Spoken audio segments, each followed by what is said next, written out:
ఒక్కొక్కళ్ళకి ఇప్పుడు ఏం పడాలో అవి పడుతున్నాయి. చాలామంది ఈ సోషల్ మీడియా ఇన్‌ఫ్లుయెన్సర్సే ఢిల్లీ, ఆ చుట్టుపక్కల ఉన్న రాష్ట్రాల వాళ్ళు నిన్న ఆ గొడవ దగ్గర ఉన్నారు. వీళ్ళందరూ ఏమనుకున్నారంటే గత కొన్ని రోజుల నుండి కాక్రోజ్ జనతా పార్టీ ఉద్యమాల్లో తింటున్నారు, తాగుతున్నారు, అన్నీ హ్యాపీగా ఎంజాయ్ చేస్తున్నారు డాన్సులు. అట్లాగే ఉంటది. నేపాల్‌ది, బంగ్లాదేశ్‌ది చూసినప్పుడు అక్కడ గొడవ కంటే గూడా ఇలా రీల్స్ చేస్తూ హ్యాపీగా ఎంజాయ్ చేసిన యువతరాన్ని చూసారు గదా! అక్కడ రెజ్యూమ్ చేంజ్‌లో అట్లాగే ఇక్కడ కూడా ఉంటదని భావించారు. అందుకోసమే వచ్చేసారు. కానీ ఇలా రాళ్ల దాడులు, లాఠీ చార్జీలు జరుగుతాయని భావించలా. పనిలో పనిగా ఆ టైంలో ప్రొవొకేషన్‌లో వీళ్ళు కూడా ఓ చెయ్యేసేశారు.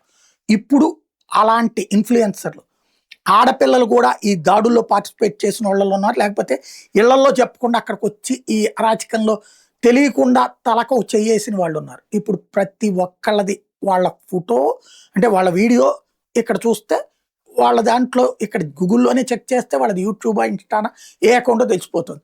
ఆ అకౌంట్ హోల్డర్ ఇంటి అడ్రెస్‌ని ట్రేస్ చేసేస్తున్నారు. ఇంటికెళ్తున్నారు.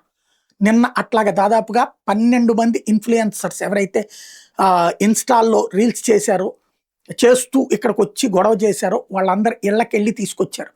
మహిళా ఇన్‌ఫ్లుయెన్సర్స్ కూడా. పోలీస్ స్టేషన్ పిలిచి కొట్టలా, తిట్టలా. ఇంకోసారి ఇట్లాంటి పని చేయబాకండి అని వార్నింగ్ ఇచ్చారు. వాళ్ళ ఇంటి దగ్గరకొచ్చిన పోలీసుల విజువల్స్ ఇదంతా పెట్టేసేసి ఇప్పుడు ఫ్రెండ్స్ ఇళ్లలో దాక్కోవడం, బంధువుల ఇళ్లలో దాక్కుంటున్నారు. అట్లాగే ఇది దౌర్జన్యం అంటూ మళ్ళీ పోస్టులు పెడుతున్నారు.